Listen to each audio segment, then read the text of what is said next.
Morning Drive, brought to you by Golf Pride. Very good morning and welcome into Morning Drive. Happy Friday. It is almost the weekend. It's great to have you with us. Anna Whiteley, delighted to be alongside the team. Damon Hack, Paige McKenzie, Robert Dameron and Lauren Thompson. Well, let's kick off the show, shall we, with a slice of golfing history, as on this day, back in 2003, Annika Sorenstam became the first woman in more than 50 years to play a PGA Tour event when she teed it up in the first round at Colonial Country Club in Fort Worth, Texas.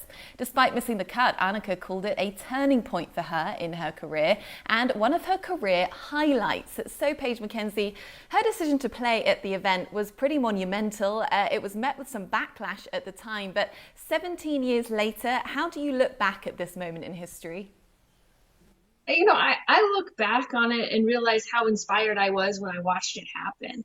Annika was not there to make a statement. She was not there to be the only woman wanting to compete against the guys. She was there to try to get better. She was there to challenge herself.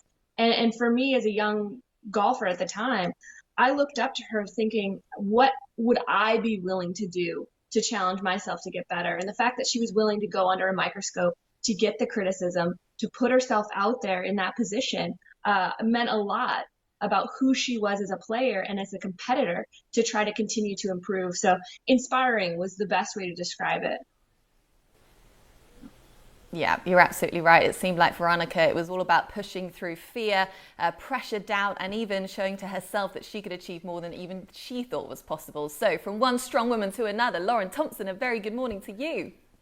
Hey, we all try. Listen, I can tell you that with Annika in mind, we're going to be having some fun with this on social media. Later today, I'm going to be asking people what current LPGA Tour player they would like to see play on the PGA Tour. So while I'm looking forward to those responses, let's dive in to the latest headlines in the game of golf, beginning with the European Tour. Play for them still set to resume on July 30th with the British Masters, but according to an internal memo by the European Tour chief executive Keith Pelley, the return to play could include a lengthy stay in the UK as the tour looks to create a, quote, bubble to protect the players, to limit potential exposure for them. In addition to the British Masters, though, the tour is looking to add 3 more UK events at Forest Arden, Hanbury Manor, and Celtic Manor as well. But meanwhile, the PGA Tour just 3 weeks away from getting back at it inside the ropes in 2020, their return to action, the Charles Schwab Challenge. However, Adam Scott told the Australian Associated Press that he will not play the circuit's first 6 events back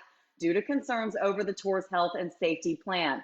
The 14-time winner on the PGA Tour would likely restart his season in late July at the WGC FedEx St. Jude Invitational ahead of the PGA Championship. But in the meantime, oh yeah, we've got something exciting for you to look forward to, as this Sunday, Golf Films is releasing its newest project, Tiger Slam. You've seen the commercials about this. The film will premiere 8 p.m. Eastern Time on Golf Channel, chronicling Tiger Woods' incredible accomplishment, winning all 4 major championships in succession over a 10-month stretch. And during the Tiger Slam, Tiger had the best cumulative score to par in the majors by 45 strokes. You can see his cumulative score to par at 65 under for the Big Cat, the closest competitors being Ernie Els and Phil Mickelson.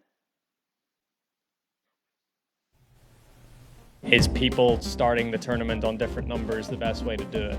Me playing a shot in 30 seconds or 40 seconds, for us to call it slow play. I don't think I've ever heard anybody go, man, I'm glad I finished second. He's never finished in the top 125. Got to 125.1 club head speed last night. With the amount of slope, and the books show, is it 2%, 3%, 4%, whatever? Win my 15th major and get my 5th jacket. 1,397 thumbs up.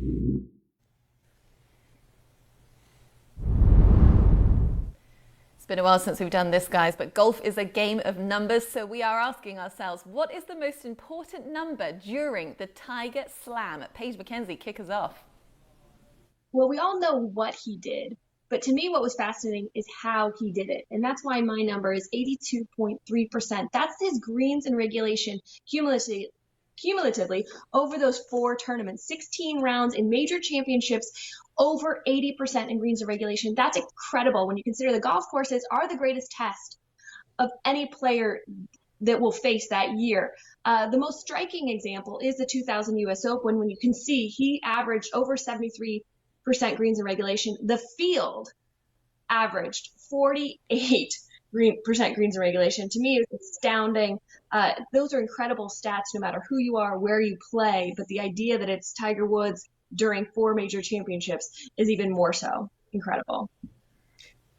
Well, to be fair, Paige, I brought that field average of greens in regulation that week way down. So it probably wouldn't have been that wide of a difference if I weren't in the field. But still, the numbers just are phenomenal, and there's so many to choose from. And I'm going to go back to what Lauren kind of pointed out. My number 45 with a little exclamation point there. And that's just how many shots he beat the next best player by in those 4 tournaments cumulative. So 65 under par, and the next best was 20 under par. That was Ernie Els and Phil Mickelson. And don't forget how great those 2 players are that he beat. Ernie Els, Phil, both Hall of Famers, 2 of the 4 best players of that era for sure, hands down.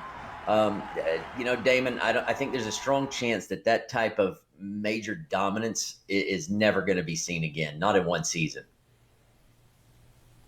Right with you, Robert. So many numbers, so little time that really kind of show the dominance of Tiger during the Tiger Slam. I'm with 25. That's the combined margin of victory in those 4 wins. The 15-shot win at the U.S. Open, 8-shot win at the Open, the playoff win at the PGA, 2-shot win at the Masters. I used to think, where were the rest of the guys? I mean, were they even trying? Well, of course they were trying. It speaks to the absolute dominance of Tiger Woods. I mean, he was playing a different golf course. He was on a different plane, a different level, a different planet. I don't think we'll ever see that level of dominance again. A player of his ilk playing with peers, supposedly, and absolutely slamming the door in such emphatic fashion. The numbers are just incredible. You're right, Damon. I mean, Tiger shut the door on anyone who even attempted to open it.